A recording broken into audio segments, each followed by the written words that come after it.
ভারতে দেখি যে আমাদের মুসলমান ভাইদের মসজিদকে ধ্বংস করে দেওয়া হচ্ছে, আমাদের মুসলমানদেরকে ধ্বংস করে দেওয়া হচ্ছে। আল্লাহ যেন একটা কথা সুস্পষ্ট বলতে চাই, ধর্ম বর্ণ নির্বিশেষে বাংলাদেশের যে যেখানে বিপদে পড়বে তার বিপদে আমরা আসি। এই দেখেন আমাদের এই বোন, উনি অন্য ধর্মের মানুষ, আমরা কিন্তু ধর্ম দেখি নাই। আপনাকে আমরা দুইটা দিয়েছি, আপনি পাইছেন। আমরা যে হুজুর মানুষ আর আপনি অন্য ধর্মের মানুষ, এটাকে আপনার কাছে মনে হয়েছে? আমরা সবাই কি বাংলাদেশি, এটা আপনার কাছে মনে হয়েছে? অনেক দেশে আপনাদেরকে মুসলমানরা নির্যাতন করে, আমরা নির্যাতন করি, আলেম ওলামারা বা মুসলমানরা আপনাদের নির্যাতন করে, এটা কি সঠিক? আপনারা এখানে ভালো আছেন না? সবাই একসাথে ভালো রাখে না? আমি সুস্পষ্ট ভাষায় বলতে চাই, যারা সাম্প্রদায়িক কথা, এই যে দাদা, দাদা আপনি কোন ধর্মের মানুষ? আপনাকে জিজ্ঞেস করছি যে আপনি হিন্দু না মুসলমান? হিন্দু। জিজ্ঞেস করছি আগে খাবার দেওয়ার সময় জিজ্ঞেস করছি? করি নাই।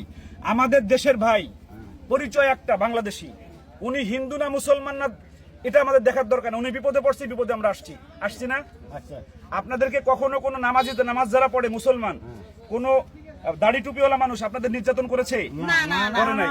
কিন্তু আমরা ভারতে দেখি যে আমাদের মুসলমান ভাইদের মসজিদকে ধ্বংস করে দেওয়া হচ্ছে, আমাদের মুসলমানদেরকে ধ্বংস করে দেওয়া হচ্ছে। আল্লাহ যেন আমাদের সবাইকে সৌহার্দ্যপূর্ণ পরিবেশে এই বাংলাদেশে বসবাস করার তৌফিক দান করে। আসসালামু আলাইকুম রহমতুল্লাহ।